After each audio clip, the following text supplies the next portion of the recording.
are crawling to the end of the year and everyone's sick and tired of being sick and tired, but science is here to tell you that you actually may feel a lot better if every now and then you feared for your life while being chased by a man with a chainsaw. Fight or flight. It's the fear response that we humans get when something in our environment is scaring us witless. No! For most people, it's an awful feeling. But for others, who can only be classified as sickos, they enjoy the adrenaline hit and will even seek it out with recreational fear. Whether it's scary novels, haunted houses, US politics or gory horror shows, some people actually get off on a good scare. I've grown up watching horror movies. I think the earliest one I saw was Silence of the Lambs. I was 8. I like being in the fear, looking at how the fear will be. It's like a way of taking fear out of your real life and putting it in fiction. Kind of wanting that thrill, that excite, that jump. I mean, I don't think I could seek out horror movies any more than I already seek out horror movies. They're crazy. They got issues. Now, some zany Danish scientists reckon it could be beneficial for your immune system. They took 113 volunteers, through a pants-pooingly scary haunted house featuring zombies, killer clowns and chainsaw-wielding weirdos.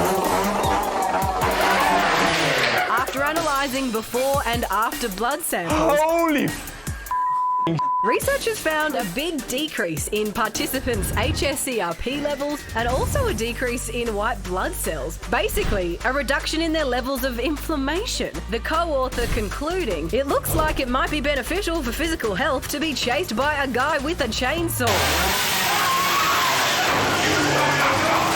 So, perhaps the recreational sickos are onto something. It actually looks so terrifying. Now to a man who has probably wielded many a chainsaw in the name of science. It's Dr. Karl. Dr. Karl, should we all get to our nearest haunted house to boost our immunity system? Maybe, if you have the sort of personality that likes that. So you've got two sorts of people. You've got your adrenaline junkies and you've got your white-knuckle people. And there's a certain limit between fear and enjoyment, and there's a sort of a U-shaped curve. And for some people, they get into that zone where there's not too much of a heart rate increase, not too little, and they have a good time. Me, I don't want no fear. Yeah, I'm with you, Karl. I'm a science guy, so can you explain to me, how does it actually work? How do the small amounts of recreational fuel kind of help our bodies? Well, the theory is that you release some adrenaline. That then acts on parts of your immune system that push immune system cells out of your bone marrow, into the circulation and into tissues, and you have a short, low-grade or high-grade inflammation, but it's short. So inflammation that's short is good, but long-term is bad. And what this study did, with its lack of control and a small sample size and a few other problems, was look at a rather dodgy chemical that's kind of involved in the immune system, and showed that if you walk into it with a low-grade inflammation, then definitely it might improve it or it might not, but they're not sure. So, Dr. Karl, do you think that the fact that I listen to true crime podcasts every night to lull me off to a deep, deep sleep, that's not good? Yes, because in the case of women, they're much oppressed in our society, and not often do they get justice. And crime, videos and books are one place where justice happens. So there's a slight propensity for women to like the justice being dealt out to the wrongdoers. But what's it doing for me inflammation? If you're feeling good, and if you're feeling mentally good, and you're feeling physically good, and you don't wake up exhausted, it's probably okay. Yeah, she's falling asleep before the verdict.